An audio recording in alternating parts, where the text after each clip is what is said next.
Farmers who don't think women can do the job. Massively huge animals who can bust your arm during delivery if they don't like you all up in their business. She lifts her tea mug. Meanwhile, I will be warm and dry, stitching up labradoodles who get handsy with bitches at the dog park. She takes a long sip from her mug. Think about it. Freya has opened up another window on her computer. She studies an image from a Google search. Whisper Falls, Washington is surrounded by rolling green Palouse Prairie hills of wheat. Thousands of acres of farmland. Farms, she mentally acknowledges, that she'd be visiting on frigid nights, dealing with anxious farmers and animals worth thousands of dollars which she'd be expected to save. Animals that could slam her against stalls, break her ribs, and bite her. But her student loan debt will crush her if immediate action isn't taken. Freya doesn't need a soft life, has never lived one. It is choose-your-own-adventure time. I might not even get the job. Surprisingly, she realizes, she does want it. Maybe too much. She thinks about the orphaned wolf pups she cared for last year, now running wild. Also, there is the fantasy world in her mind based on a book series she fell into at 13, all creatures great and small. The idea of a clean world, a fresh start. Physically, I am small. She holds up her hands, perfect for surgery, not great for holding down large animals.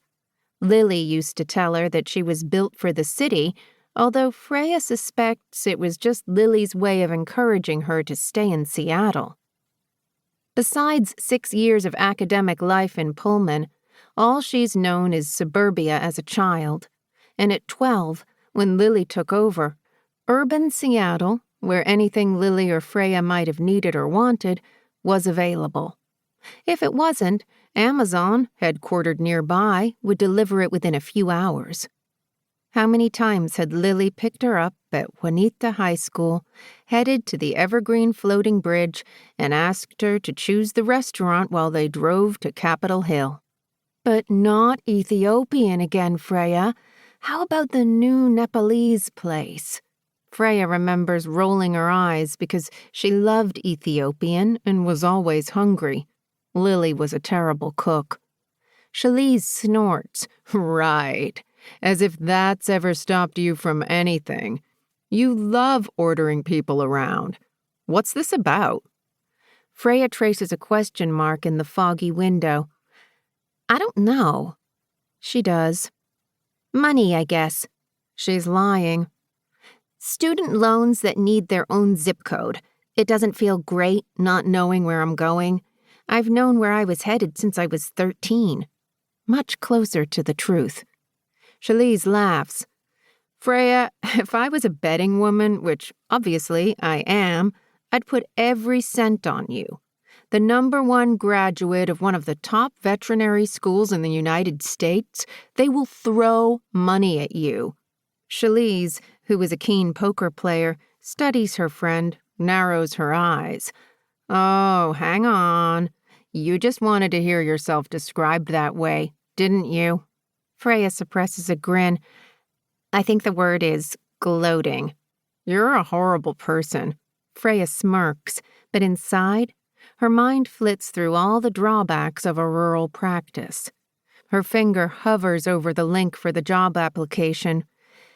Maybe, but I'm one hell of a veterinarian. She tells herself sternly that there's more to life than trendy bars and traffic snarls and clicks. She'll miss Lily, sure, but Whisper Falls is a 5.5-hour drive from Seattle. Maybe green hills and farms will be a welcome change of pace. Stepping into the spotlight, Freya wants to bolt. It's been 2 weeks since she applied for the job. The reply was nearly instant. Bonnie, who was responsible for the hiring, seems to love her. Now she just wants to make like a spring foal and take off.